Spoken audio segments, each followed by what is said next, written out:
welcome back guys sa Card Addicts PH. Tayo ay nagbabalik. Mag-open tayo ng Runic Pack. Meron siyang 80 pieces. Ayan, ba't dito natin basahin? Mas malinaw. 80 pieces, 7 super rares at 73 commons. Ayan. Post nyo na lang guys kung gusto nyong basahin. So, buksan na natin siya. Huwag natin patagalin.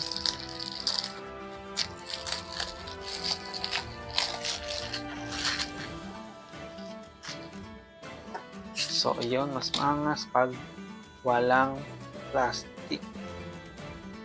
Kasi nababasa nyo na maayos. So, ayan siya. Runic Pack.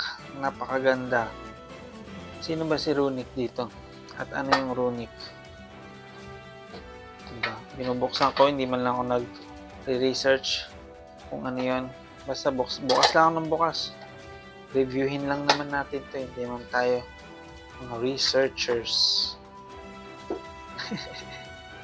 Make sense pa. Ang ganda oh. Ang kintab at ang nipis, hindi siya ganong kakapal. So pag nilagay mo siya sa sleeve, hindi siya ang kapal tingnan at ang alam mo yun, yung feeling na parang ang bigat. Runic tip. Runic tip, dalawa. Runic allure. Angas. So, sino yan? Angas. Wala pa akong nakalabang naka-runic. Hindi ko lang alam bakit ayaw nilang gumamit ng runic. Runic allure. Each time a quick play spell card activates, banish the top card of your opponent's deck. You can only control one runic allure. So, yun. Hindi siya ganun kalakas. Minsan lang naman may mga nagki-quick spell. Diba? Kunti lang naman. Evenly match. Ang daming gumagamit itong evenly match. DD Dynamite. Isang DD Dynamite na rare. Dimensional Fissure. Kagaya ng sabi ko, para siyang Dark Claw pero kasama ka sa Dark Claw. Mapupunta rin sa grave, banish yung card mo. So, hindi rin maganda. Astral Kuriboh. Lahat ng protagonist merong Kuriboh. Raigeki. Napaka-solid nito, Raigeki. 90s, batang 90s. Skilled Brown Magician. Angas, para siyang Earth type Magician. Number 41. Baguska, the Terrified. Tired, top year. But umiinom siya ng osake, ng alak. At umiiyak din siya, problematic. Runic Wings. Si Hagin. And Munin. Ito yung nasa Incan. Si Hagin and Munin. Ngayon pala pangalan nila. Astral Kuriboh na rare. Ayan, at binaliktad na nila. Ba't kaya ganun? Binabaliktad nila. Di ba nila nakahalata na baliktad yung pagkakalagay nila? Fake na nga. So, pinifake pa na. Ewan ko. Munin the Ultra. Hagin the Super. Gary. Fangs. Ito ba yung aso nila? Angas. Frecky, the Runic Fangs. Ito yung balls ni ni Forbidden One. Ayan. Angas. Krukuk. Maganda to. Ginamit ito ni Team Samurai X1. Meron siyang deck na pinagamitan niya. Parang burn. Kasi hindi siya madidestroy kapag ginamitan din ata ng Masquerena or something. Dugaris the Timeless. Runic Dispelling. Amano Iwato. Para siyang may mukha, no? Skill Drain, dalawa. The Winged Dragon of Wrath, Fear Mode. Skill Drain na super rare. Runic Golden Droplet. Meron din pala siyang droplet. Duality. Tatlong Duality. Runic Dispelling. Imano Iwato na rare. Runic Destruction. Card of Demise. Angas. Para siyang guillotine. Pero book ata yun. Or card. Ang ginamit. Malamang ko sa TCG baka meron tong censored or iniba yung artwork. Runic tip. Tatlo, isang rare. Runic Flashing Fire.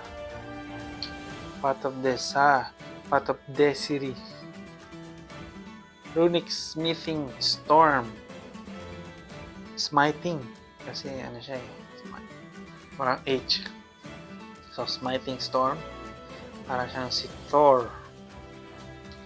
Runic Destruction. Parang siyang Marvel, no? Yung kamay ni Thanos. Isang rare, Runic Slumber. Runic Freezing Curses. Tatlo. Yan yung mga gusto kong artwork eh. Ang sarap niya i-archetype. Sarap niyang i-gawing deck. Runic Flashing Fire. Isang rare. There can be only one. Bakit? Ba't may mga bungo doon? Family bong racist. Racist kayo. Ayaw nyo sa mga bungo. Rivalry of Warlords. Uy, napaka old school nito.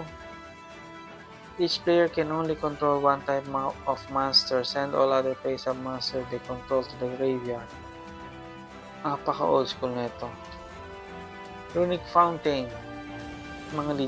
Kami mga legit na duelist nun, pero pag naglaban kami, parang pag natalo ka, kukuhain sa'yo yung isang mong rare. Ganun yung mga rules dati.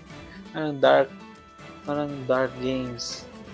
Kumbaga, pag ang papatalo, paano kung pinaka-rare mo is God card, yung kaibigan ko meron siya. Ginagamit niya is si Obelisk the Tormentor at Blue Eyes White Dragon. Ang hirap isamon nun ng mga panahon na yun. Kailangan mo ng dalawa, tribute summon din Obelisk the Tormentor.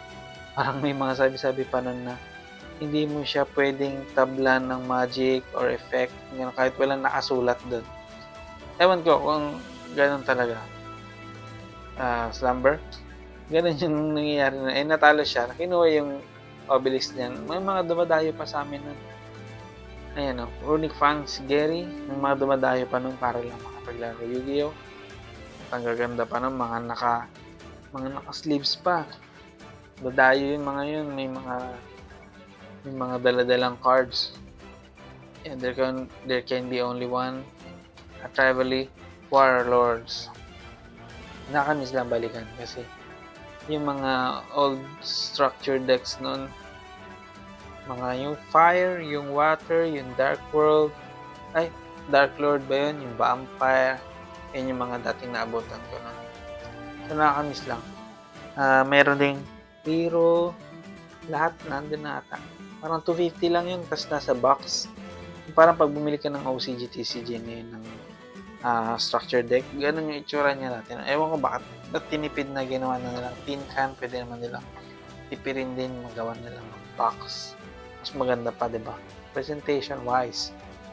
Pero kung 80 pieces ang lalagay nila sa box, syempre puputok yung box. Siguro kaya nilagay na lang nila sa tin can. Siyempre, isipin tayo outside the box. Rivalry Warlords, Runic Slumber, Runic Flashing Fire, Runic Destruction, Runic Tip, Amano Iwato, Skill Drain, ang super natin is Dugares the Timeless, Cook, Spear Mode, Runic Fangs, Runic Wings, Hagen, Minum, Astral, Regeki, Lidi, Diamond.